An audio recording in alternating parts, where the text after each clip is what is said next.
Aujourd'hui, on fait du honeycomb.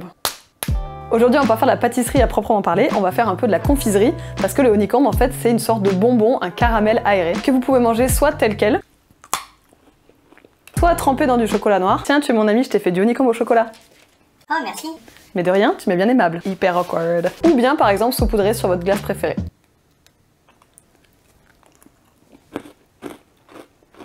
C'est une recette très simple à faire qui vous demandera seulement 5 minutes de préparation et 3 ingrédients. Le seul ustensile un peu spécifique dont vous aurez besoin, c'est un thermomètre de confiseur. J'ai les degrés en Celsius et en Fahrenheit et vous avez toutes les différentes étapes ici de la cuisson du sucre pour faire des caramels ou des bonbons par exemple. Avant de commencer, surtout, je dois vous prévenir, ce qu'on va faire aujourd'hui, c'est un caramel et comme à chaque fois qu'on fait du caramel, surtout, on ne met pas ses doigts dedans. Ça cuit à près de 150 degrés, donc en fait, vous allez vous cramer au 70e degré en fait, si vous mettez votre doigt dedans. Donc surtout, ne touchez pas la préparation et laissez-la refroidir. Ok, c'est parti. Première étape, dans une casserole, je vais mettre 110 g de golden syrup et 200 g de sucre.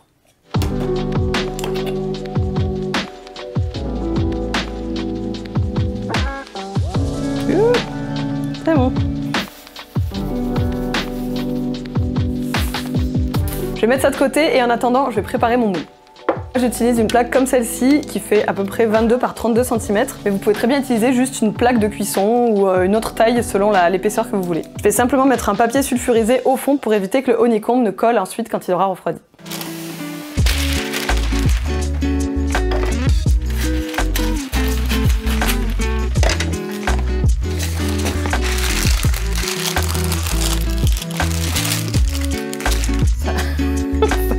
J'ai pas besoin que ce soit parfait à cette étape parce qu'en fait quand je vais faire couler le honeycomb dedans, avec le poids en fait ça va tout simplement épouser la forme du moule. Je vais le mettre de côté, pas très loin de la plaque de cuisson, comme ça je pourrai faire couler directement le honeycomb quand il aura cuit.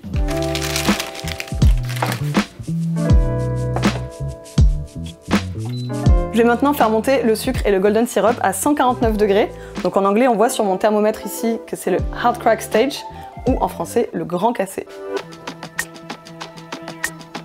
Là, j'essaie de bien répartir la chaleur et de bien mélanger le sucre pour pas qu'il y ait de gros amas de sucre qui fondent pas.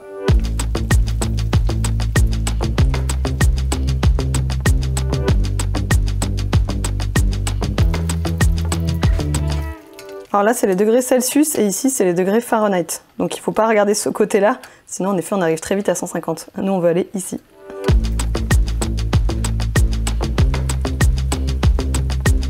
Là, je prépare 2 cuillères à café de bicarbonate que je vais rajouter quand mon mélange aura atteint 149 degrés. Et c'est ce qui va donner en fait toutes ces petites alvéoles dedans. Une fois que j'aurai rajouté le bicarbonate, ça va aller très vite, ça va mousser très fort. D'ailleurs, je suis même pas sûre que ma casserole soit assez grande, j'espère que oui. Mais n'hésitez pas à utiliser un récipient assez grand parce qu'après ça va beaucoup mousser, donc comme ça vous êtes sûr que ça débordera pas.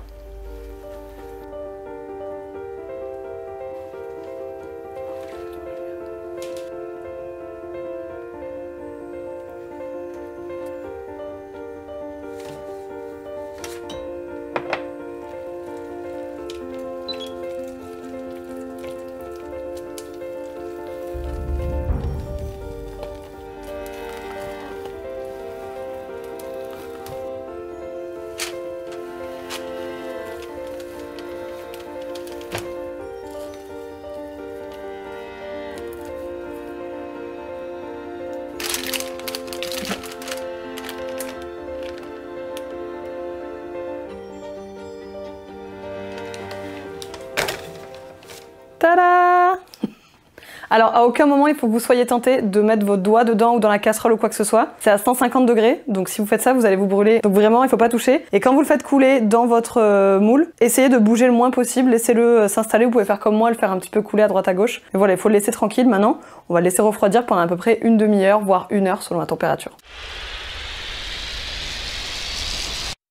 Ok, mon honeycomb a bien refroidi. Je l'ai sorti à un moment du moule pour qu'il refroidisse plus vite sur la grille. J'ai bien vérifié avant qu'il ait la bonne consistance, c'est-à-dire il faut qu'il soit dur. Maintenant je vais enlever tout le papier, tout ce qu'il y a autour et je vais vous montrer à quoi ça ressemble à l'intérieur.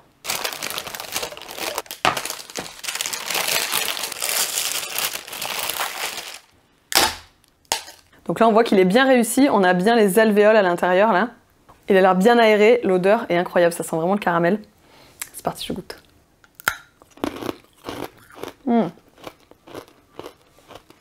Alors, c'est assez étonnant. Forcément c'est assez dur qu'on arrive à ce stade du grand cassé, donc ça a créé ce caramel un peu dur. Mais en fait comme il y a toutes les alvéoles grâce au bicarbonate de soude, bah ça fond dans la bouche à la fin, c'est assez aéré au final. C'est un peu dur mais aéré, c'est un peu particulier. Ça a vraiment le goût d'un bonbon au caramel. Moi je vais le finir de le couper en petits morceaux, je vais faire des sachets que je vais offrir autour de moi. Mais dites-moi en commentaire ce que vous feriez avec. Est-ce que vous en serviriez pour décorer un gâteau, je sais pas, ou faites-moi rêver. Merci d'avoir regardé cette vidéo, moi je vous dis à bientôt.